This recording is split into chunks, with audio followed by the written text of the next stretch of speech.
بسم الله الرحمن الرحيم. بسم الله الحمد لله والصلاة والسلام على سيدنا رسول الله. أما بعد، بنستكمل الحديث مع صحيح مسلم وبقية الكتاب الخامس كتاب الصلاة، والحديث رقم 353. كنا آخر حاجة توقفنا عندها الحديث عن سجود السهو، وذكرنا حديث وضوء اليدين في التفصيل، وقلنا ان حديث وضوء اليدين هذا عمدة في بابه. يعني ايه عمدة في بابه؟ يعني مفيش حد يقدر يتحدث عن السهو الا لما يذكر حديث وضوء اليدين. بنتحدث اليوم عن حكم جديد، وهو حكم سجود التلاوة او سجود القرآن. الحديث 353 عن ابن عمر رضي الله عنهما ان النبي صلى الله عليه وسلم كان يقرأ القرآن فيقرأ سورة فيها سجدة فيسجد معه حتى لا يجد بعضنا موضعا لمكان جبهته. سجود التلاوة أيها السادة موجود في القرآن في 15 موضع، 15 موضع، وأغلب المصاحف المطبوعة يحط لك علامة عند موضع السجود ويكتب لك على جنب ديت ده عبارة عن موضع السجود. فأول سجود بيقابلك فيه في القرآن هو في آخر سورة الأنفال، آخر آية في سورة الأنفال، سورة الأعراف معذرة،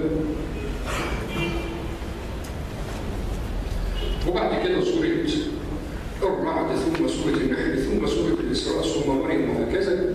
آخر سجدة تقابلك في القرآن السجدة بتاعت سورة القرآن، خلاص، سورة العظي. يبقى دي أول واحدة في الأعراف وآخر واحدة في العلق. أنت بتصلي بالناس دلوقتي في سورة الأعراف، وصلت لآخر آية فيه، فأنت مطالب إنك تسجد بالناس سجود تلاوة. وبعد ما تقوم من سجود التلاوة، هل لابد إن أنت تجيب قرآن تاني ولا ينفع ترجع؟ يقول لك لا، ينفع ترجع. خلاص، أنت هتسجد للناس سجود التلاوة. ولكن مثلا آخر سورة العظي، كان لا تطيع واسجد وقتا، هتقوم جاي ساجد بالناس وتقوم تقف سنة، الله أكبر، سنة بس كده صغيرة، وتقوم جاي إيه؟ راكع بيه. خلاص، يبقى ده بالنسبة لسجود التلاوة، وهو على التخيير.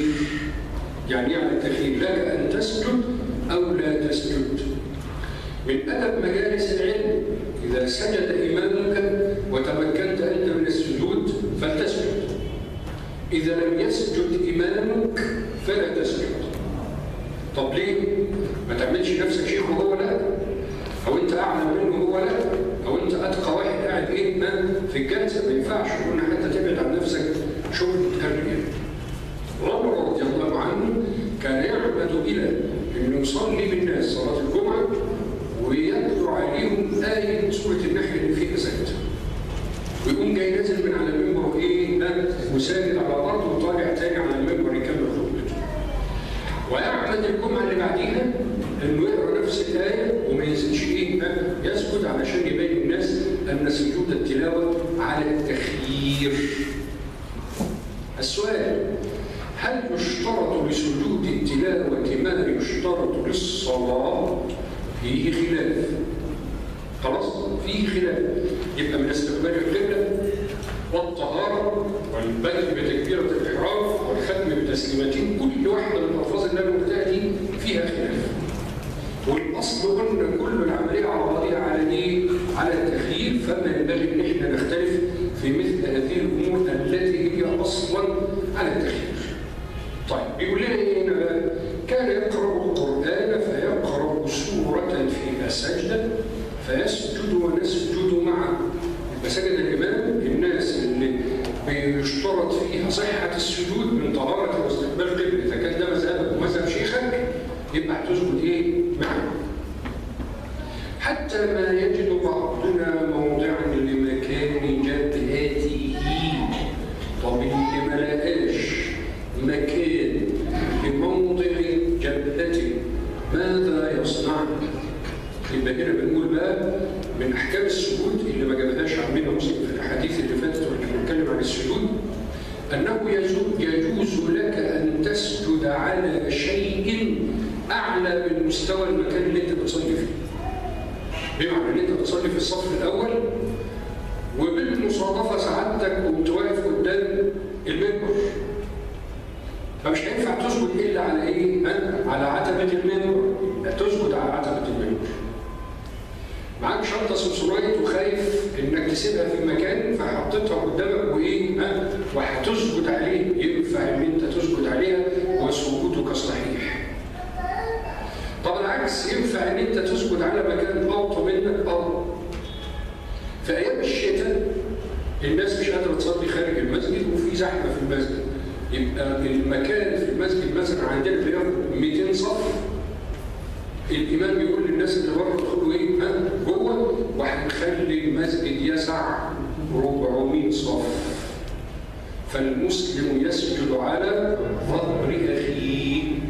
ظهر اخيه ده اعلى ولا مش اعلى؟ اعلى، ولكن هو اجاز دي كده خلاص. هذا نوع من انواع التيسير. ده معنى كلمه فما يجد احدنا موضعا لمكان جبهته. خلاص بدل النبي صلى الله عليه وسلم سجد، فاحنا كل واحد هيسجد على الحاجه اللي قدامه سواء معدل السجود او غير معدل، اعلى او وكذا، بشرط واحد ان المكان اللي هتسجد فيه يكون مكانا طاهرا، بس مش اكتر من كده. حديث 354 عن ابي رافع قال: صليت مع ابي هريره رضي الله عنه صلاه العتمه فقرأ: إذا السماء انشقت فسجد فيها. فقلت له: ما هذه السجدة؟ قال: سجدت بها خلف أبي القاسم صلى الله عليه وسلم فلا أزال أسجد بها حتى ألقاه. سيدنا أبو هريرة رضي الله عنه: صليت مع النبي صلى الله عليه وسلم صلاة العتمة، تطلق على العشاء يعني، حتى أقول لك ليه العتمة مش كده؟ فقرأ: إذا السماء انشقت ففيها لتركبن طبقا عن طبق فما لهم يسجدون. فأول لما أراها النبي صلى الله عليه وسلم سجد، وسجد معه أبو هريرة وبقية الناس. فقلت له: ما هذه السجدة؟ الرجل التابعي بقى اللي بيسأل أبو هريرة: إيه اللي أنت بتعمله ده أبو هريرة؟ قال: سجدت بها خلف أبي القاسم صلى الله عليه وسلم فلا أزال أسجد بها حتى ألقاه. خلاص مذهب أبو هريرة إنه إيه؟ ده سجود واجب بالنسبة له، بدل هو كان تلميذ في حضرة النبي صلى الله عليه وسلم فأنا ما عنديش خيار، لا كل حاجة عملها إيه؟ عندي مش خيار، ده عندي على سبيل الوجوب. يبقى ده بالنسبة للحديثان اللذان ساقهما مسلم عن سجود التلاوة. حد عنده سؤال في سجود التلاوة فقط؟ فقط. ما احنا قلنا بقى التسليم فيه خلاف، الوضوء فيه خلاف، وهكذا. نعم. حد عنده سؤال؟ اتفضل. انا القرآن في المواصلات او في الجلسة احنا قلنا المواصلات بالذات المسلم يخاف على نفسه الرياء. ماشي يا جماعه؟ قلنا اللي يقول لك ينفع اصلي في المواصلات اقول لك ينفع تصلي في المواصلات، بس خاف على نفسك من الرياء. ماشي يا جماعه؟ فاحنا قلنا حتى الذي لم يتمكن من السجده في المواصلات، احنا قلنا انت متمكن هنا في المسجد وانت على التخيير، فمن الاولى في المواصلات ان انا اختار قولا واحدا وهو عدم السجود. اتفضلي.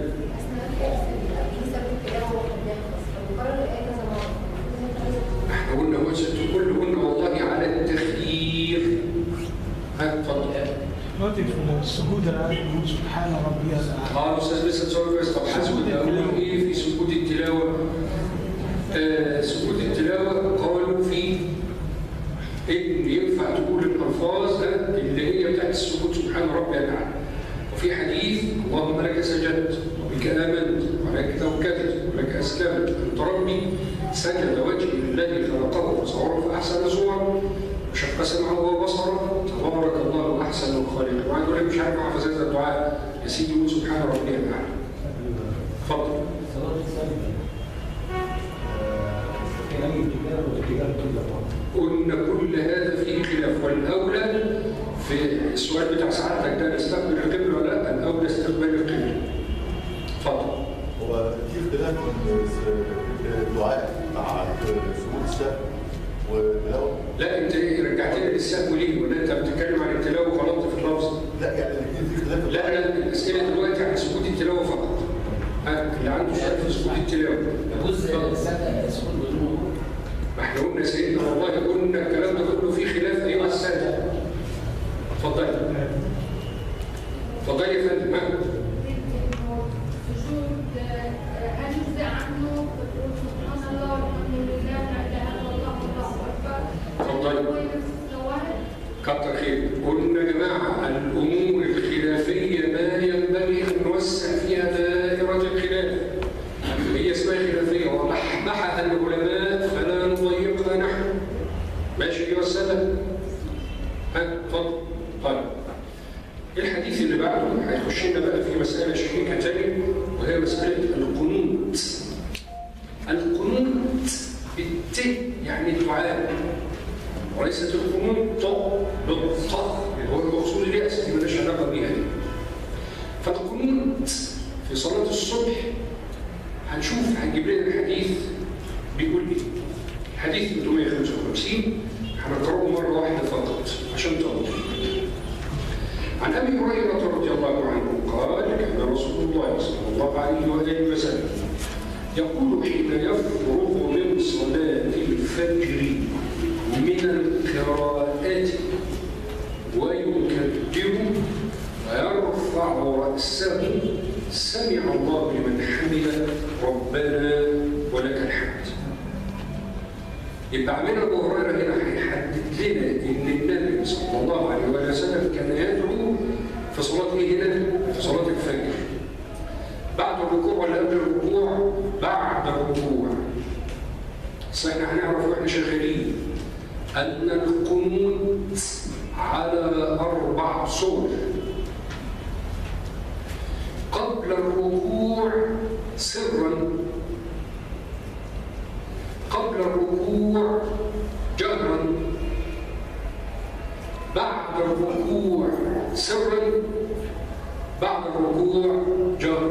4 صور للقنوت، وكل واحد فقيه من الفقهاء قال مثلا من دول له ايه؟ له ادلته. يبقى دي الصور بتاعت القنوت، يا قبل الركوع يا بعد الركوع يا سرا يا جهرا. بقى كده عندك 4 صور. أبو هريرة هيقول لي في هذا الحديث الصورة اللي احنا بنعملوها في مصر اللي معتمدة في أغلب المساجد إن بعد الركوع وإيه؟ وجهرا. طيب كم بعد ما يرفع من الركوع يقول سمع الله لمن حمده ربنا ولك الحمد؟ وعدى علينا حديثين 3 في مسلم لعظيم فضل هذه الكلمة وينفع إن احنا نزود عليها ولا لا؟ قلنا الكلام ده بالتفصيل. ثم يقول وهو قائم يعني بعد الركوع اللهم أنجي الوليد بن الوليد وسلمة ابن هشام وعياش ابن أبي ربيعة والمستضعفين من المؤمنين. من دول ده ناس كانوا من ضعفاء المسلمين في قريش، حبوا يهاجروا ما عرفوش يهاجروا فحبستهم قريش. يبقى النبي صلى الله عليه وسلم اغلب المهاجرين هاجروا قبل ايه؟ قبل ما هو يهاجر الى المدينه. وبعد ما هاجر الى المدينه برضه استمرت ايه؟ الهجره شغاله. فالوليد وبقيه الناس اللي جايه اساميهم دول الوليد بن الوليد اخو سيدنا خالد بن الوليد بالمناسبه. ال3 دول حبوا يهاجروا فحبستهم قريش وعذبتهم، فكان النبي صلى الله عليه وسلم بيدعي ليهم ان يخفف عنهم وان يجد لهم مخرجا من الضيق اللي هم فيه. ويقوم جاي يقول لي تاني اللهم اشدد وطأتك على مضر. مضر اللي هي قريش. هيقول لك الله مش انت قلت لنا في رمضان من المحاضرات بتاعت اللي ما بين صلاه التراويح دي هناك نهي عن الاعتداء في الدعاء. ده ما يعتبرش اعتداء في الدعاء. يقول لك لا ما يعتبرش اعتداء في الدعاء. ازاي؟ هؤلاء مستضعفون ولا اجد لهم حيلة لخلاصهم الا دعاء. فانا ما دعيتش بشر، اللهم اشدد وطأتك على مطر، زي ما ضيقوا على هؤلاء الناس ايه؟ ضيق عليهم عشان يحسوا بس بالعذاب اللي هم بيعذبوا للناس فيفرجوا عنهم او يشوفوا مبلغ الظلم اللي هم يقعون فيه. اللهم اشدد وطأتك على مطر واجعلها عليهم كسني يوسف. أقول لك الله مش الدعاء ده انت قلته لنا قبل كده واحنا بنشرح السيره ودعا عليهم هذا الدعاء في مكه؟ نار وقلنا راح له ابو سفيان وقال له نسالك ايه؟ الناس اللي كانت حاضره نسالك الرحم. فدعا النبي صلى الله عليه وسلم ده انت بتسالني بالرحم، فدعا النبي صلى الله عليه وسلم ان ايه؟ ربنا سبحانه وتعالى يعني يخفف عنهم بدل ما يدعي عنهم كسن يوسف. هتقول لك الله طب دعا عليهم كده ليه تاني؟ عز عليه موقف هؤلاء المستضعفين فدعا عليهم وهو في المدينه. يبقى اللقطه دي كلها على بعضها فين؟ في المدينه. اللهم لعن لحيانا ورعلا وذكوانا وعصية عصت الله ورسوله. مين دول؟ دول أسامي قبائل موجودة حوالين المدينة عملوا عملية اغتيال ل70 من القراء في حادثة مشهورة حدثت سنة 3 هجري بعد هزيمة أحد. هنتكلم عليها بعد ذلك بالتفصيل إن شاء الله. فالناس اللي عملوا عملية الاغتيال ل70 من الصحابة القراء الأشراف دول كان على رسوم هذه القبائل الأربعة: ذكوان ورعل وعصية ولحية. وحتى شوف النبي صلى الله عليه وسلم قال لك وعصية عصت الله ورسوله، بيتريق على اسمهم ويشمئز من اسمهم.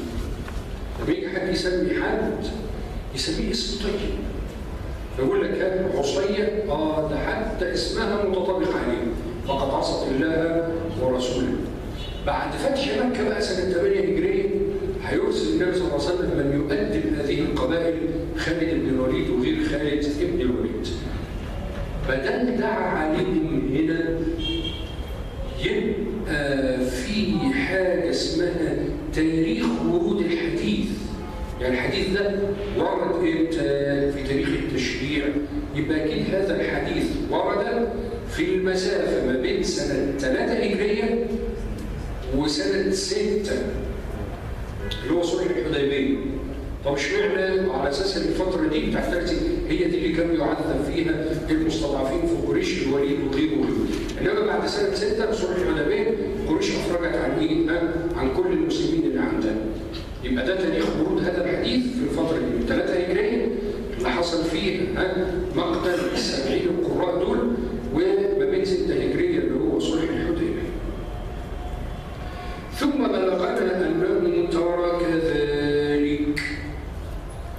ترك ذلك يعني ترك ايه؟ الدعاء. بدل ما كان بيقعد يدعي كل يوم في صلاة الفجر ترك الدعاء. امتى؟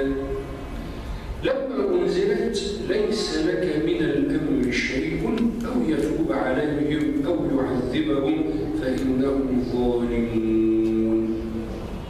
يبقى واحد يجي يقول لك ليه ربنا ما استجابش لنبيه صلى الله عليه وسلم في حكاية اللهم سبع ايه؟ كسبع يوسف. يقول له ربنا عايز يريحهم، قال له ليس لك من الأمر شيء، سيبهم لي بقى وأنا ايه؟ وأنا حصرهم. مش أنت دعيتني واستجبت بيا؟ أما يجيب المضطر إذا دعا سيبهم لي. خلاص هنا ليس لك من الأمر شيء. ريح نفسك يا رسول الله، تعب نفسك ليه؟ أو يتوب عليهم. الله بدل ما تدعي 7 كسبع يوسف يمكن يتوب عليهم ويسلموا.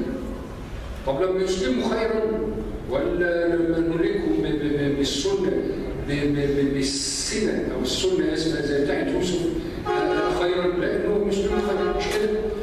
طيب بالسنة يعني بالسنين. خلاص وقد أخذنا أنا فرعون بالسنين فاسمه أخذ الله فلانا بالسنة. السنة يعني بعذاب معدود، مش كلمة كلمة سنة يعني 366 لا، يعني حاجة بتتعد. أو يتوب عليهم. طب حد برضه ممكن واحد ربنا يتوب عليه وهو مش عايز يتوب؟ لا الآية في سورة فصلت وأما ثمود فهديناهم فاستحبوا العمى على الهدى. هنعمل له ايه؟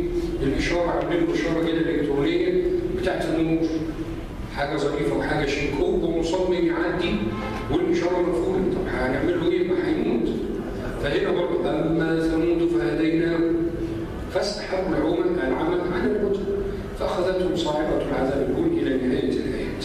فهنا الله عز وجل عايزنا احنا معلش انت شايل الهم بتاع الرساله كلهم فخلاص خفف على نفسك شويه.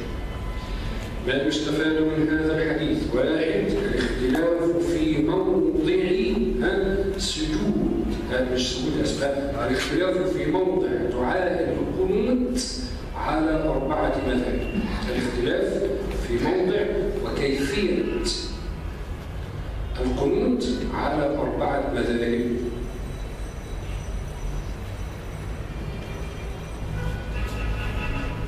النقطة اللي بعد كده: فضيلة الدعاء في صلاة الفجر. فضيلة الدعاء في صلاة الفجر. اشمعنى اختار الفجر؟ قلنا قبل كده فضل صلاة الفجر وهيجي لنا تاني كمان شوية. قال تعالى: قرآن الفجر إن قرآن الفجر كان مشهودا. فالقرآن اللي بتشهده الملائكة ده النبي صلى الله عليه وسلم عايز الملائكة تشهد على هذا الدعاء كمان فيصعدون به إلى رب العزة عز وجل. النقطة اللي بعد كده: فضيلة الوليد وسلمة بن هشام وعياش بن أبي ربيعة رضي الله عنه. فضيلة الوليد وسلمة بن هشام وعياش بن أبي ربيعة. طبعا عرفنا فضلهم منين؟ إن النبي بيخصهم بالدعاء. ما كان ممكن يقول اللهم نجي المستضعفين وخلاص. فهنا خصهم بالذكر لفضيلتهم رضي الله عنهم أجمعين. وهتقول لك طب ما هو عام ما هو قال والمستضعفين من المؤمنين. يقول لك دي حته بلاغيه اسمها عطف العام على الخاص. هو خصص الاول للاهميه وبعد كده عمم، فده نسميه عطف العام على الخاص. النقطه اللي بعد كده: معرفه اسباب النزول. معرفه اسباب النزول.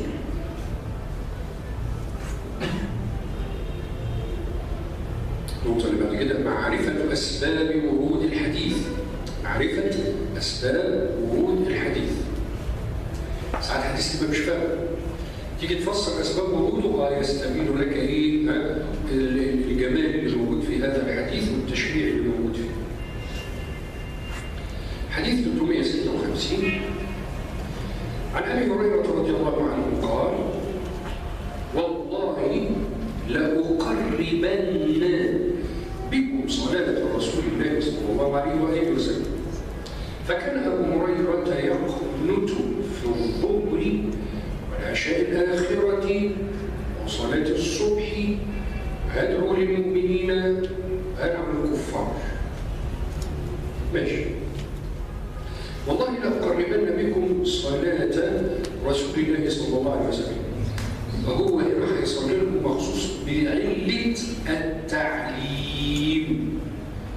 يقول لك الله هو كده بقت نيته مش لله، يقول لك الا كده انا هصلي جمع النيتين انها لله مش كده وبنيه التعليم. فاذا كان مثلا وضع اليد كنت بقى اخفف فيه وانا مع نفسي، وضع الرجل بقى اخفف فيه وانا مع نفسي، لا هتعمد ان انا اعمله زي ما شفت النبي صلى الله عليه وسلم بيعمله عشان الناس هنا هتقلدني.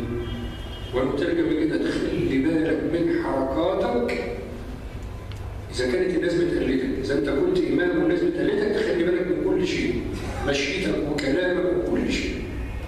كنا نحفظ على يد الشيخ حسن سعيد وهو من علماء القرآن وعلماء القراءات. فعلم معاه سنوات لم يكن يصلي بالناس إماما. وقلنا له: يا سيدنا ما تصليش بالناس إماما. قال لي: عشان الناس هتقلدني في القراءة. افرض وانا بصلي بالناس امام عدت مني حركه، عدت مني سكنه، عدت مني شد، فممكن الناس دي تقلدني فيها وتقول لك ده الشيخ حسن سعيد صلى بهذه الكيفيه. انما لما نكون في مجلس علم وحاجه عدت مني هقوم جاي مصلحها. والله دي وجهه نظر الشخصيه وتحترم مش كده. فهنا بنقول تخلي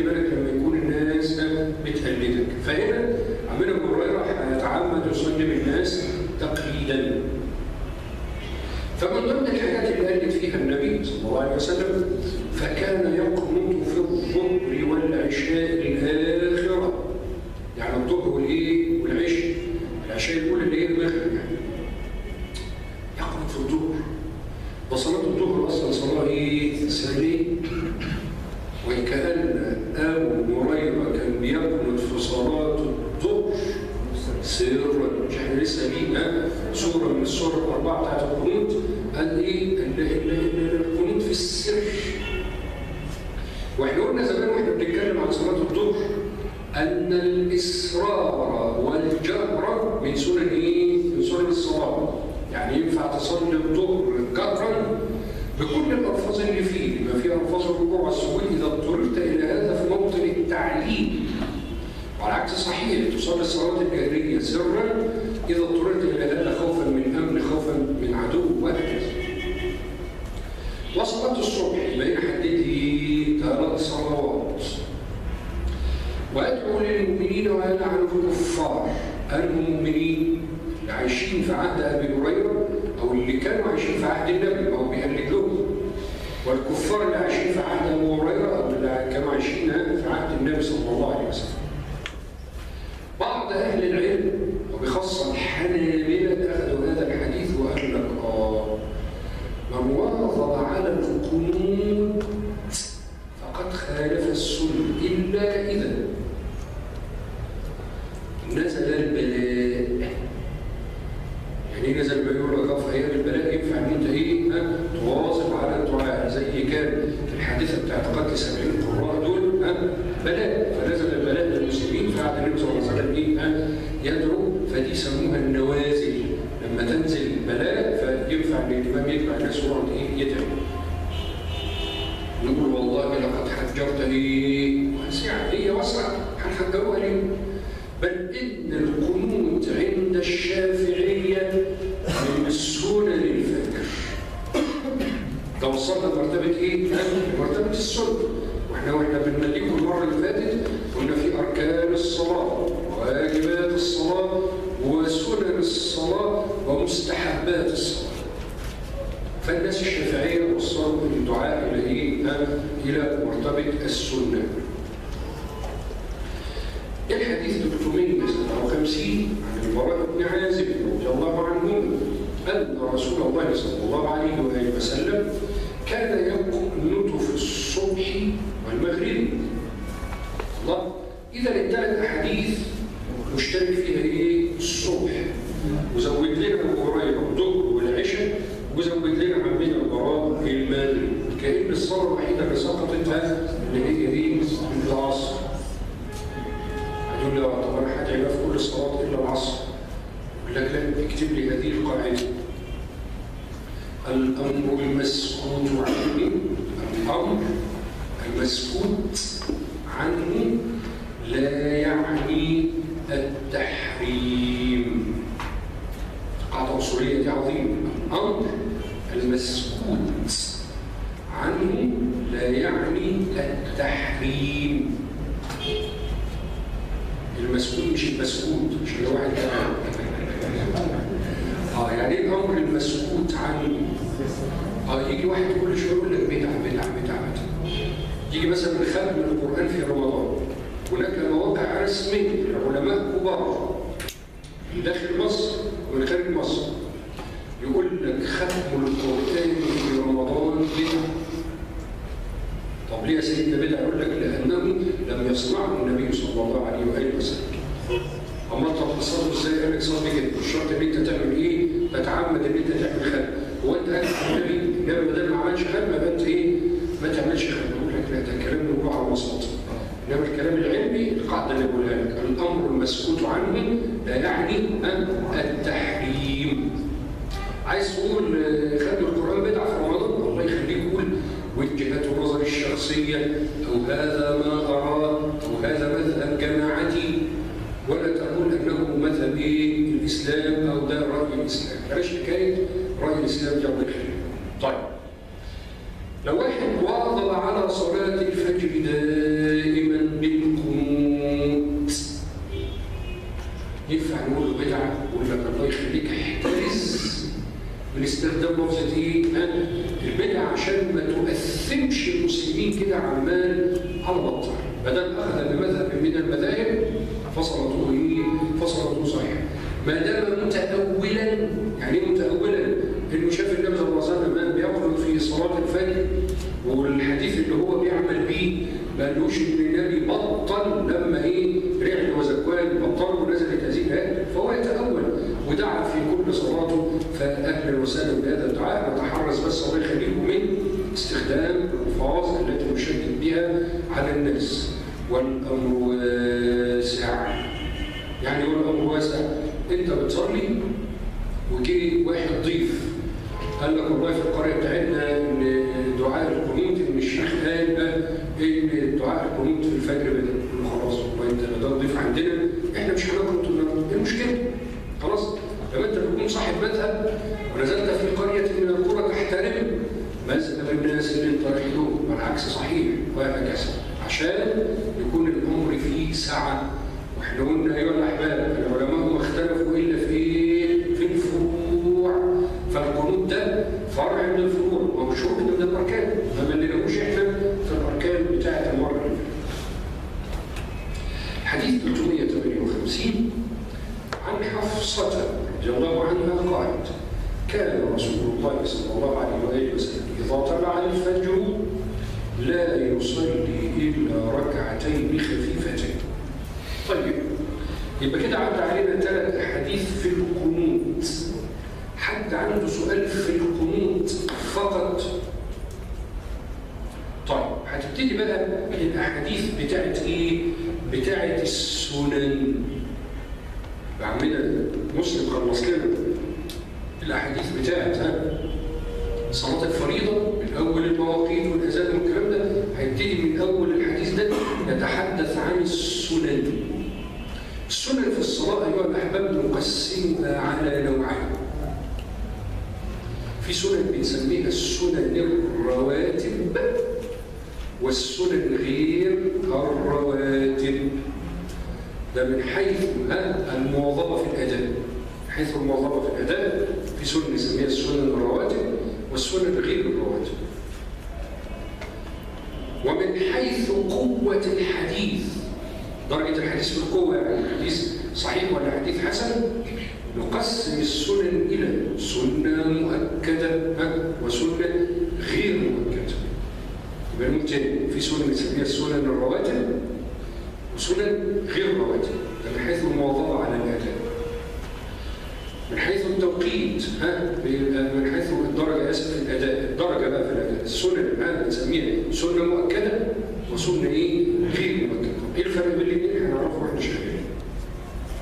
كان رسول الله صلى الله عليه وسلم إذا طلع الفجر لا يصلي إلا ركعتين خفيفتين. طيب إيه الركعتين الخفيفتين دول اللي بنسميهم صلاة الفجر. وهقول لك الله هو في فرق بين الفجر والصبح؟ يقول لك لا، شفت الخلاف اللي قلناه من شويه ما بين كلمة الزكاة والصدقة والنبي والرسول والحيض والنفاس والفقير والمسكين. دي ألفاظ كل واحدة منهم ينفع تحل محل التانية وما تعملش نفس عند القارئ للعلوم الشرعية. هنا برضه ينفع كلمة الفجر حطها مكان الصبح. ولكن السيدة حفصة هنا تقصد السنة ولا الفريضة؟ تقصد السنة.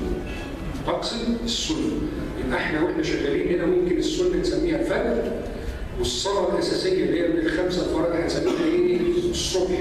ده اتفاق ما بيننا يعني كده عشان ما يحصلش لخبطة واحنا شغالين. إذا طلع الفجر يعني وقت الفجر، وقت أول صلاة في النهار اللي هي الصبح، يعني لا يصلي إلا ركعتين خفيفتين. مش معنى بيخفف فيه؟ أصله كان شغال طول الليل قيام الليل، فخلاص بيبتدي يخفف بقى عشان يهدي عشان هينام بعد الفجر زي ما هيجي لنا كمان شويه. واحد قال لي طب افرض انا مش عايز اصلي ركعتين خفيفتين، عايز اصلي ركعتين ثقيلتين. حر تصلي زي ما انت عايز. الحديث 359 عن عائشه رضي الله عنها عن النبي صلى الله عليه وسلم قال: ركعتا الفجر خير من الدنيا وما فيها. السنة. قال لك السنة خير من الدنيا وما فيها، فما بالك بقى بالفرض، هيبقى شكله ايه في العظمة. عشان كده قال لنا في المحاضرة اللي قبل اللي فاتت: لو يعلم الناس ما في العتمة والصبح لأتوهما ولو ايه؟ ولو حبوة شرطة هتحكي العيال صغيرة. والدين من الصلاتين دول إذا علمت قدرهم، ولكن أكثر الناس لا يعلم. قاعدين ننبئهم وننصحهم ونوعظهم، بس اللي في دماغه في دماغه، والله مع رسولي إلا البلاغ. طيب، فإحنا بنقول ركعتا الفجر خير من الدنيا وما فيها. فإياك أن تغفل عن صلاة الفجر. وهدول لك ما اقدرش اصحى. هنا بقى ده فوق الصحبه.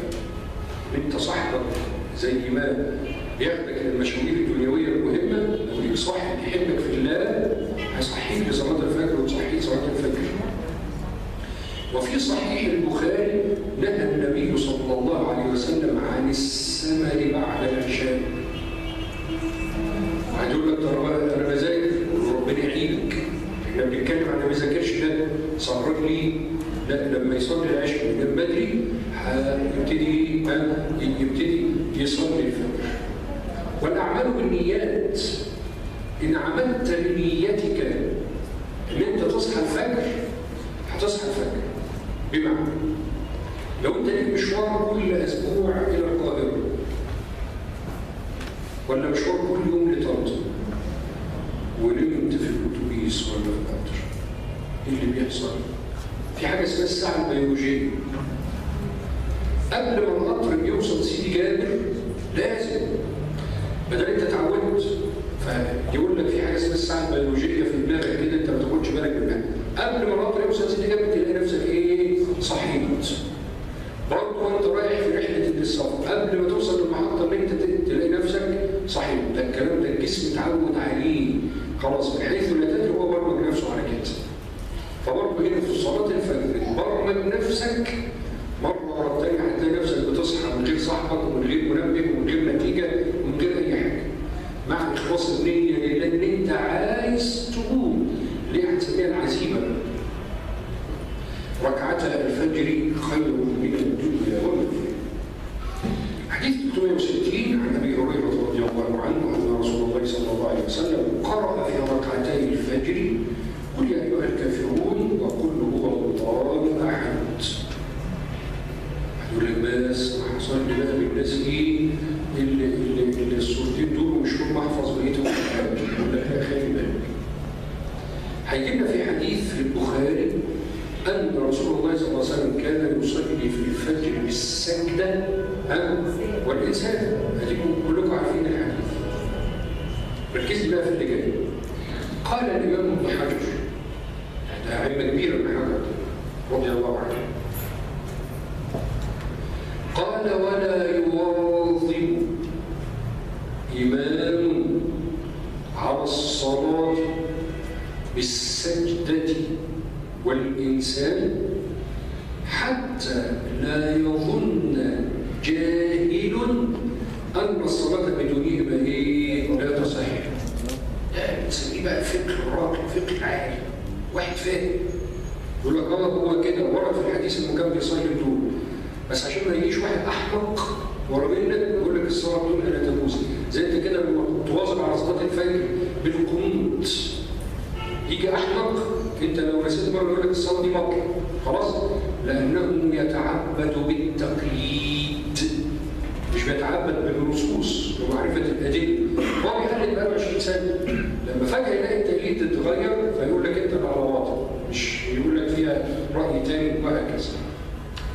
هتقول لك والله حيرتنا، نقرا بالانسان والسجده ولا نقرا بالكافرون وسوره الصمد؟ يقول لك اقرا كيفما شئت حسب ما اعتاد الناس منك. احنا قلنا قبل كده الناس اللي ما كانتش موجوده معانا، فتره الاقامه والوقت بتاع الصلاه يختلف باختلاف الاحوال. عندك 6 رجاله بيصلوا هم كل يوم، الرجالة جم الساعة 5:05 وصلوا السنة والوسط، ينفع قيمة الصلاة بعد 5 دقايق؟ قيمة الصلاة بعد 5 دقايق. طب افرض اصلا اللي عندك انت شغال في سوق ولا المسجد بتاعك مسجد رئيسي زي ده والناس بتيجي من مكان بعيد او هو ده المسجد الوحيد في القريه مثلا، واخر واحد بيجي لك بعد نص ساعه، خلاص لمده الاقامه نص ساعه. انما تلاقي دلوقتي في بعض المساجد يبقى الاقامه بعد نص ساعه واللي بيتاخر هو ايه؟ برضه بيتاخر بيتعمد وهكذا. زي عندنا في الكليه يبقى المحاضره الساعه 9 مثلا الصبح، تلاقي الناس تيجي متاخره يقول لك خلاص نخليها 9 ماشي. تيجي تقول له والله انا هريحك واريح نفسي هخليها الساعه 12 برضه هو فهنا بنقول تصلي بكميه الوقت قد ايه في الاقامه حسب احوال الناس. طب اصلي بايات قد ايه؟ برضه حسب احوال الناس. واحد يقول لك طب انا عايز اعود الناس على ختمه الفجر والمغرب والعشاء، ينفع؟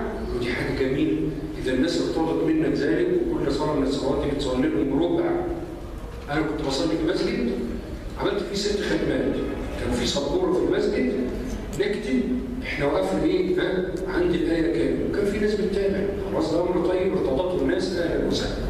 ناس مش مرتضيه كده بالمسجد اللي انت بتصلي فيه يقول لك لا فاقرأوا ما تيسر من القران وما تخليش الناس تمل من الصلاه.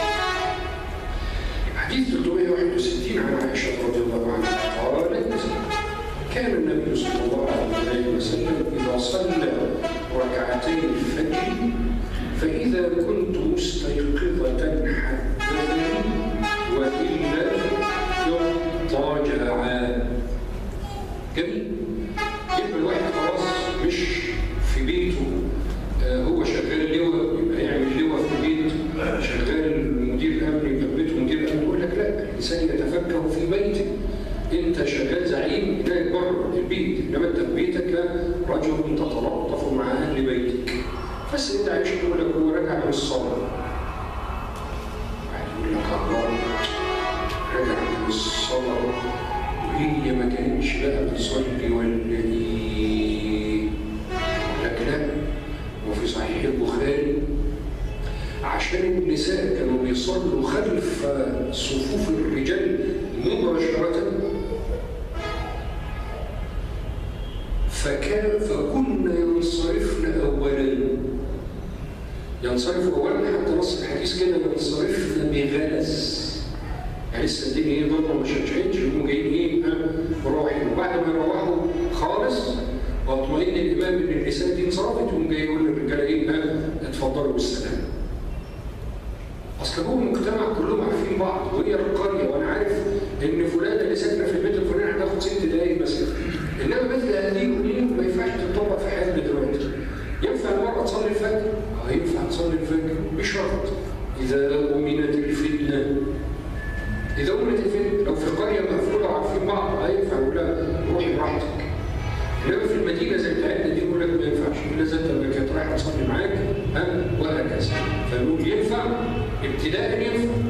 طب إمتى أمنعها وإمتى أبيح لها؟ إذا أمنت الفتنة. ده مش في الفجر بس، في أي صلاة من الصلوات. حديث 362 عن سماك بن حرب قال قلت لجابر بن سمورة رضي الله عنه أكنت تجالس رسول الله صلى الله عليه وسلم؟ قال نعم كثيرا، كان ما يقوم من مصلاه الذي يصلي فيه الصبح حتى تطلع الشمس، فإذا طلعت الشمس قام، وكانوا يتحدثون فيأخذون في أمر الجاهلية فيضحكون ويتبسم صلى الله عليه وسلم. عن سماك بن حرب واحد من التابعين يتشوق لمعرفة السيرة الطاهرة، فيقول سيدنا جابر من الصحابة جابر بن سمرة كنت تجالس رسول الله صلى الله عليه وسلم؟ قال نعم كثيرا، أنا قعدت مع كثير. كان لا يقوم من مصلاه الذي يصلي فيه الصبح أو الغداء يعني حتى تطلع الشمس. يقول لك فين الإجابة؟ أصل كلمة بتجلس معاه يعني إيه؟ بتصاحبوا بعض، مش كده؟ قريبين من بعض في القعده. يعني القعده اللي احنا قاعدينها دلوقتي دي قعده رسميه مش كده؟ انما هو لو واحد منكم روح معايا وانا روحت معاه خلاص يبقى في ايه؟ صحبه. فهنا بيقول له انتوا كنتوا بتقعدوا مع بعض كده؟ ولا اعداد رسميه درسوا وانتوا اتباعوا؟ فقالوا لا ده احنا كنا بنقعد مع بعض كتير بعد ما بيخلص صلاه الصبح ايه اللي بيحصل؟ يقعد حتى تطلع الشمس. فاذا طلعت الشمس قام. يقول لك شفت انا بحب اعمل كده في الجامع اللي انا فيه. يوم جاي راجل كرشي، راجل مبتدع، راجل فاسد، راجل ما اعرفش. يقول لك يا سيدي الله يخليك احنا قلنا في اركان وفي واجبات وفي سنن، ده على سبيل الارشادات. ما عندكش شغل مع اهل وسهلا، ما عندكش شغل وما عدتش برضه اهل وسهلا. الفرض اللي هو ايه؟ الخمس صلوات. عايز تعمل زي الراجل اللي قال والله لا ازيد عليها ولا انقص، هو ده الفرض اللي انت مسؤول عنه. عدا ذلك وما زاد على ذلك فهو مسؤول. ماشي يا احباب؟ ما تجيش بقى تقعد لي بعد طلوع الفجر وسايب شغلك، ولا ليك مهمه في الدنيا سايب المهمه اللي في الدنيا. زي كان في نقاش كده من كام يوم يقول لك نلبس الساعه في الشمال ولا اليمين. يعني الكلام ده خلص من زمان ايها الاحباب. بدل ما تقول لي نلبس الساعه في الشمال او اليمين، قل لي كيف اخترع ساعه. بدل ما احنا متخلفون على مستوى العالم ويكره العالم الاسلام لانهم يظنون ان الاسلام سبب في تخلف المسلمين، والاسلام بريء من هذا. ده مين المتخلفين؟ الذين يتبعون منهج الاسلام اللي هم مش فاهمين، مفكرين ساعه في اليمين ولا الشمال بيد السنه. ولكن السنه يا سيدي خير الناس انفعهم للناس. اخترع لي ساعه هو ده النفع بتاع الناس. لما تقول لي شمال ويمين فهذا هو الفهم المنغلق عند الاسلام. فعايز تقعد انت حر. احنا بنقول لك لو وراك شغل، لا ده الشغل كما قال عمر عن الرجل العابد والرجل العامل. قال يعني العامل هو اعبد من اخيه. الراجل اللي بيشتغل ده وعرقان، واخوه اللي قاعد يتمطع ده وسبيل السنه، واخوه اللي بيشتغل بيصرف عليه، لا ده اللي بيشتغل اعبد ايه؟ اعبد من اخيه. لا يقوم من مصلاه حتى تطلع الشمس، فاذا طلعت الشمس قام. وكانوا يتحدثون فيأخذون في امر الجاهلين. ينفع ان احنا نتكلم في المسجد في امور الدنيا؟ ينفع نقول لك بس لا نخرج عن حد الادنى. خلاص؟ يبقى الحديث اللي بنجده في بعض المساجد في الارياف يقول لك الكلام في المسجد ياكل الحسنات كما تاكل النار الحطب. يقول لك هذا كلام باطل لا اساس له. خلاص؟ فالمسجد كان له عده وظائف في الاسلام، اختلفت هذه الوظائف بالمناسبه باختلاف العصور والازمنه. فكان ينفع ان احنا نتحدث في امور الدنيا في المسجد. فيأخذون في امر الجاهليه فيضحكون ويتبسم. النبي تبسم ويقول فكره النبي تبسم صلى الله عليه وسلم. زي كده كان في شيخ من الشيوخ، عارفين زمان بقى ايه؟ ايام بقى حركات التكفير والارهاب وما اعرفش ايه. فكان اغلب الناس يتخوفون من الحركات الاسلاميه، تطلع انت معتدل مش معتدل، وبعض الناس يضعهم كلهم في سله واحده. فواحد من اساتذتنا بيقول لك دخلنا فرح ونشرب شربات. فطبعا الرجال معزولين عن ايه؟ عن النساء. فبيقول لك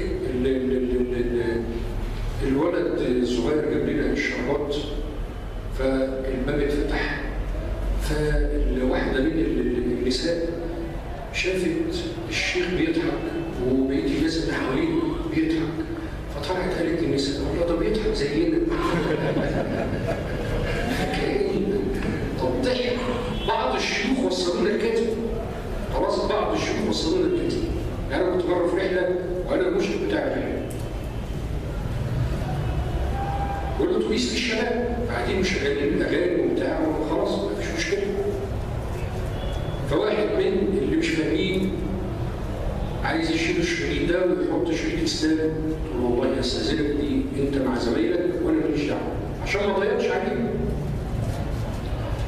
بعد نقل وشد وجذب قام جاي شايل الشريط وحط شريط، خلاص ماشي كنت ارتضيته ذلك مع نفسي، يقوم يحط شريط على عذاب القبر. والله الكلام ده حصل. يعني في عشرات الالاف من الشرايط حققت ده. فهذا هو الفهم الضيق. وكنا زمان واحنا طلبه برضه كان في الكليه في حفله، واحد الاساتذه بتوع الادب في الكليه دعا الشعراء بتوع اسكندريه عشان يعملوا هذه الحفله في الكليه. هيقول شعر محترم، والشعر مباح اصلا حلال. وقف بعض المتشددين ومعهم عصبته ان الحفله دي مش هتتعمل. شباب يمين ساعتين بحالهم يتحيلوا عليهم عشان تتعمل، فسمعوا ولله الحمد. قال لك انا هقرا قران، يا عم خش اقرا قران ان شاء الله تقرا انجيل، ماشي دخل قرا قران يفتتح بايه؟ قوله تعالى والشعراء يتبعون خلاص القران معايا. هذا هو التشدد بعينيه ايها الاحباب. خلاص اذا انت يسرت على الناس اصبحوا طبع امرك، وان احسنت اليهم دابوا اصبحوا طبع اشارتك. الاحسان، انما احنا لا نحسن، نحن نغلظ ونشدد ونحسب ان هذا من الدين. ده ممكن. فيأخذون في هم الجاهلين، يقولوا فاكر لما كنا بنعبد الصنم فلان ونكلمه وانا اغلبك في رمضان وانت تغلبني في رمضان وهكذا، فيضحكون. ايه المشكله؟ يقعدوا يضحكوا. وكان ضحكه تبسما صلى الله عليه وسلم. هو ايه؟ يتبسم لا يزيد عن هذا ليه؟ حتى لا يخالف الورع ويخالف الادب وهكذا. حديث 363 عن عائشه رضي الله عنها قالت، يبقى شوف سيدنا مسلم شغال معانا بترتيب الزمن. اول حاجه ابتدالك بيها اللي هو ايه؟ ركعتين الصبح، ركعتين الفجر.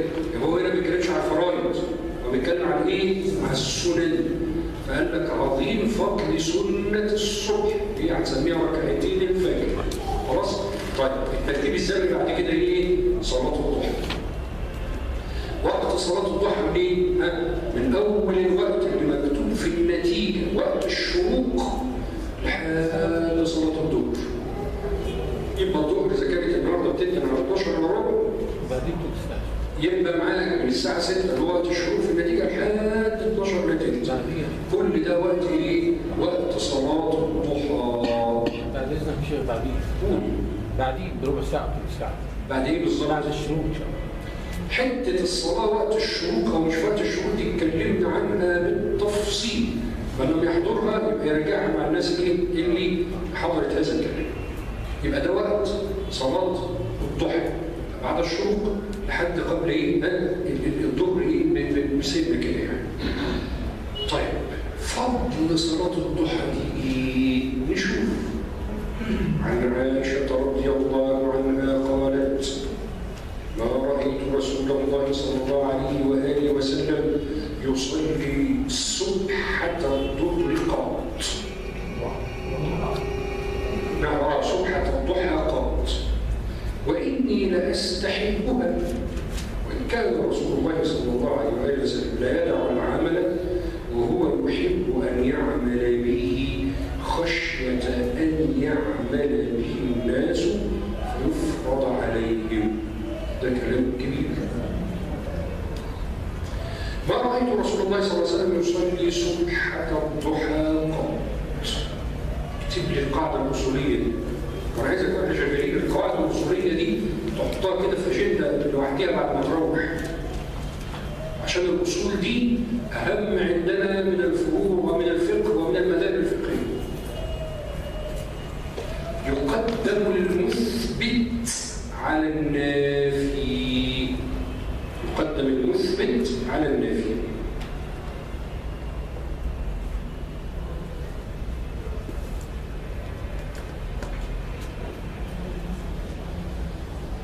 يعني الكلام ده في حديث ام هانئ ان النبي صلى الله عليه وسلم الضحى، يبقى ده ايه؟ مثبت. السيده عائشه ما صلى النبي الضحى يبقى ده ايه؟ نافل. فالقاعده الفقهيه تقول لك قدم المثبت على النافل. طب ليه؟ في جريمه قتل حصلت مثلا يعني، ففي ناس اسمهم شهود نفي وتانيين اسمهم شهود اثبات. فشاهد النفي يقول لك والله ما شفته واحد بيقتل، انت ما شفتوش بس غيرك ايه؟ شافه. فالمثبت يقدم على النافي. ومش معناه ان النافي ايه؟ كذاب، لا يعني هذا ان السيده عائشه ما كذبتش، هي ما شافتوش فعلا يصلي الضحى، كان بيصليها في اي مكان تاني. ما رايت رسول الله صلى الله عليه وسلم يصلي سبحه الضحى. شوف سميتها لي سبحه، برضه لفت انتباه ليك ان دي نافله، ان دي سنه، عشان ما تقعدش تختلف فيها. يصلي سبحه الضحى قط، واني لا استحبه. الله، ينفع هي تستحب حاجه بمزاجها؟ لا، كأن النبي صلى الله عليه وسلم ارشدنا اليها كلاما. قال لها خلي بالك يا عائشه، ده صلاه الضحى ليها فضل كذا وكذا. فحبت هذه الصلاه منذ ان اخبروا بها. وان رسول الله صلى الله عليه وسلم لا يدع العمل وهو يحب ان يعمل به خشيه ان يعمل به الناس فيفرض عليهم. زي صلاة التراويح. كان بيصلي في الفرندا، عنده فرندا بقى، كان عنده فرندا، كان بيصلي في الفرندا والناس من ورا الفرندا قاعدين يقلدوه بالسماع، قاعدين يصلوا في الشارع، يزيد صف ورا صف ورا صف لحد ما هو كتير. فصرفهم النبي صلى الله عليه وسلم وقال خشيت ان تفرض عليكم. روحوا، لان كانت ممكن تفرض عليهم. هيقول لك هو التشريع بيبقى كده بالمزاج؟ نقول له لا، ما دام امره ميسورا خلاص ربنا هيفرضه عليهم. زي بالمناسبه سنه الفجر دي، هناك من الفقهاء من يعد الصلوات المفروضه ليست 5 بل يعدها كام؟ 6، يدخل فيهم ركعتين الفجر لتشديد النبي صلى الله عليه وسلم عليها. يبقى سنة الصبح دي أيها الأحباب اللي هي الفجر هنسميها سنة مؤكدة. يبقى شفت الألفاظ اللي أنا قلت لك عليها من شوية؟ إن دي في سنة مؤكدة وسنة إيه؟ غير مؤكدة. يبقى دي سنة مؤكدة لدرجة إن بعض العلماء قال لك هم 6 صلوات مش 5 صلوات. طيب، يبقى الرسول صلى الله عليه وسلم كان يحب العمل بس ما يعملوش قدام الناس. بيعملوا إيه؟ مع نفسه. انت برضه تتعلم هنا في فن الدعوه. مفيش حد لسه مسلم طازه تيجي تقول له يلا تصلي معانا صلاه التراويح، والله يلا الاخت تلبس النقاب هيعمل لها مشاكل في الشغل او مع جيرانها او مع اهل المله اللي هي كانت فيها. خلاص لما تدخل الاسلام يقول لك لا، خلي عندك فن في دعوه الناس الى الالتزام. حديث 364 عن ابي ذر رضي الله عنه عن النبي صلى الله عليه وسلم انه قال: يصبح كل سلامه من احدكم صدقه. سلامه يعني فقره من فقراتك، يعني كل عضو من اعضائك، كل جزء من جسمك. النبي صلى الله عليه وسلم يقول لك عليك فيه صدقه. فكل تسبيحه صدقه، وكل تحميده صدقه، وكل تهليله صدقه، وكل تكبيرة صدقة، وأمر بالمعروف صدقة، ونهي عن المنكر صدقة. صدقة عن إيه؟ عن كل جسمك. أنت لما بتسبح مش لسانك بس اللي بياخد الأجر، لا، ده كل سلامة في جسمك، كل حتة في جسمك بتاخد هذا الأجر. ويجزئ من ذلك ركعتان يركعهما من الضحى. طيب عمل مسلم جاب لنا هنا هذا الكلام عشان يقول لي ركعتين الضحى دول كأنك عملت 1000 تسبيحة و1000 تحميدة و1000 تكبيرة و1000 أمر بالمعروف ونهي عن المنكر. ده يدل على عظيم صلاة الضحى. قالوا لك صلاة الضحى دي أنا ما أعرفش هي قد إيه. سيدك مسلم هيتدرج معاك، فأقلها إيه؟ ركعتين. يبقى أقل حاجة في الضحى ركعتين. طب أزيادها قد إيه؟ بيتدرج معانا. حديث 365 عن عائشة رضي الله عنها قالت: كان رسول الله صلى الله عليه وسلم يصلي الضحى 4 ويزيد ما شاء. الله، مش هي اللي لسه قايلة لنا يصليها قط. نقول لك بقى الكلام هنا فيه حذف. ممكن يقول ما رأيت يصليهما قط في السفر مثلا، يعني مش كده؟ أو يصليها قط جماعة، أو يصليها قط في المسجد، أو يصليها قط في بيته. يبقى هنا مفيش تعارض ما بين الألفاظ، ولكن في حذف في الكلام. طيب عرفنا هنا إن إيه؟ زود سنة فخلاهم إيه؟ 4. ويزيد ما يشاء. ما يشاء دي مفتوحة؟ يقول لك لا مش مفتوحة، هتتقفل بالحديث اللي جاي. واحد يقول لي كفايه كده، يقول لك بس هنقفل الكلام على صلاه الضحى نختم بها هذا المجلس. الحديث قبل الاخير عن عبد الله بن الحارث بن نوفل قال: سالت وحرصت على ان اجد احدا من الناس يخبرني ان رسول الله صلى الله عليه وسلم سبح الله سبحة الضحى. سبح الله، شيل الكسره دي كنت بدل فتحه.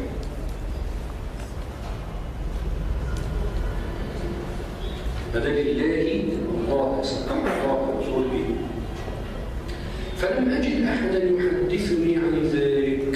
يا نهار ابيض، مفيش حد من الصحابه يقول للراجل ده ان النبي صلى الله عليه وسلم ده بيأكد لنا ايه؟ كلام السيده عائشه. ماشي يا جماعه؟ انه لما كان بيصلي الضحى كان بيصلي مع نفسه مستخبي، مش عايز الناس تقلده عشان ما يشقش عليهم. غير ان ام هانئ بنت ابي طالب اخبرتني. سيدة ام هانئ اللي لسه جايين عليها من شويه، كان النبي صلى الله عليه وسلم يبيت في بيتها ليله المعراج او ليله الاسراء. خلاص؟ فدي الاخت الكبيره بتاعت اخت سيدنا علي، وقد تاخرت في اسلامه. خلاص؟ المهم، فهنا هتروي لنا لقطه حدثت في فتح مكه. اخبرني ان رسول الله صلى الله عليه واله وسلم اتى بعدما ارتفع النهار يوم الفتح. ارتفع النهار خلاص، يعني وقت الشروق اللي مكتوب في النتيجه. يوم الفتح المقصود بالفتح فتح مكة في رمضان سنة 8 هجري. فأتي بثوب فستر عليه فاغتسل ثم قام. اللقطة دي جميلة جدا في فتح مكة. أقولها باختصار إن سيدنا النبي صلى الله عليه وسلم كان يغتسل، جاي من تعب بقى وسفر وخلص فتح مكة.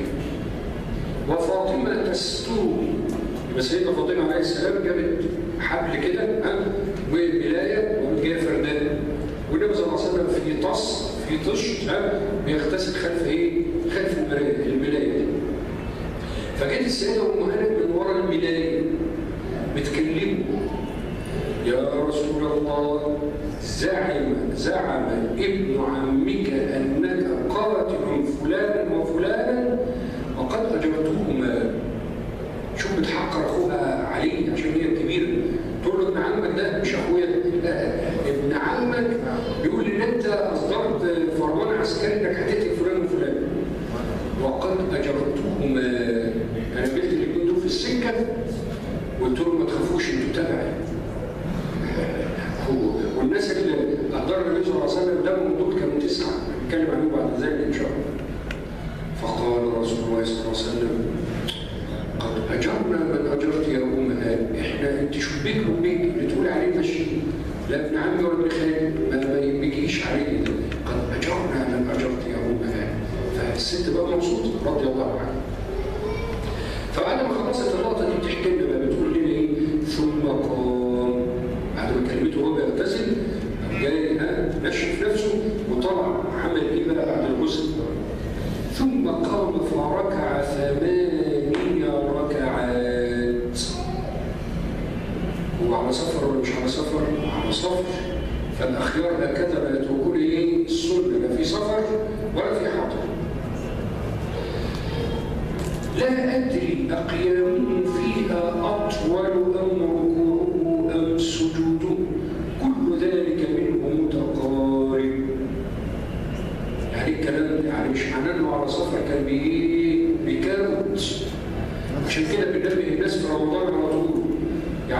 الحاجة اللي بتصلي بالناس في مسجد وبتكروت صلاة التراويح، الله يخليك اقفل لنا الجامع ده وروح. مش عايزين نصلي التراويح بكروته، إما خشوع وقيام وإما روح. عجلك إنه مفروض عليك، دي سنة. يا إما تصلي السنة بأدب تقربا من الله، يا إما ما تصليش. فهنا النبي صلى الله عليه وسلم يقول لك يعني كان صلاته ليه متقارب تمام الاتقان، ده المقصود من كلامه. كل ذلك منه متقارب اللي هي الاركان بتاعت الصلاه اللي احنا قلنا عليها. قالت فلم ارى مسبحها قبل ولا بعد. فعلا ما رايتهوش سبحها قبل، عشان هي ما كانتش شافته وهي قاعده في مكه اصلا وهو في المدينه. ولا بعده برضه هي ما كذبتش، هي مش الملازمه دايما في اسفاره وحله وترحاله وهكذا. ده المقصود به ان النبي صلى الله عليه وسلم كان يصلي الضحى ولكن لا يواظب لا يواظب عليه، كان ممكن يصليها 2 أو 4 أو 8. دي بقى حسب الالفاظ اللي احنا مليناها في البدايه، هي سنه غير مؤكده، سنه غير مؤكده. اخر حديث معانا حديث 367 عن أبي هريرة رضي الله عنه قال: أوصاني خليلي صلى الله عليه وسلم بثلاث: بصيام 3 أيام من كل شهر، وركعتي الفجر، وأن أوتر قبل أن أرقد. ده كلام جميل. في كده بعض الناس الروحانيين الربانيين جمعوا الوصايا بتاعت النبي لأبي هريرة وللصحابة. ساعات كده أكتر من صحابي يقول لك أوصاني خليلي بكذا، أو أوصاني رسول الله صلى الله عليه وسلم بكذا. من ضمن الناس اللي عملوا الكلام ده ابن أبي الدنيا. أنا فاكر لما كنا بنشرح تاريخ إسلامي عملنا 4 محاضرات عن ابن أبي الدنيا وكتبه في الرقائق وهكذا. فنشوف بقى الوصية بتاعت النبي صلى الله عليه وسلم لأبي هريرة: أوصاني خليلي بثلاث. يقول لك الله، ده النبي قال لو كنت متخذا من الناس خليلا لاتخذت أبا بكر خليلا، زي ما قلنا واحنا بنشرح في السيرة. ازاي انت تقول عليه خليل؟ خلاص نقول لك ماشي، كلنا يحب ليلى، مش كده؟ بس ليلى بتحب مين؟ مش عارفين. خلاص هنا بنقول برضه نفس الحكايه، انت تقول هو خليلي فهو خليلنا جميعا صلى الله عليه واله وسلم. أوصاني خليلي بثلاث. شوف كلمة أوصاني، مش معنى الوصية انها تكون بالفلوس. يقول لك أنا كاتب وصيتي عند المحامي الفلاني، مين قال لك الوصية شرط تكون مال؟ أوصاني خليلي بثلاث: بصيام 3 أيام من كل شهر، اللي هو التي يسميها الناس أيام البيض، 13 و14 و15 من كل شهر. هيقول لك طب أنا عايز أزود، أنت حر، ولكن هو يقول لك خلاص قادر أنت تعمل دول وتواظب عليهم، أهلا وسهلا. ففي صحيح البخاري: خير العمل إلى الله أدوامه وإن قل. خير العمل إلى الله أدوامه وإن قل، إنك تخليك دايما. وفي الحديث الصحيح كذلك في البخاري من حديث السيدة عائشة: كان عمله ديما. نص الحديث كده ديما، يعني بيداوم عليه. بصيام 3 أيام من كل شهر، وركعتي الضحى. أشوف هنا خلاهم 2. بالعظيم هو أخذ الأقل في الصيام وأخذ الأقل في الضحى، ماشي. وأن أوتر قبل أن أرقد.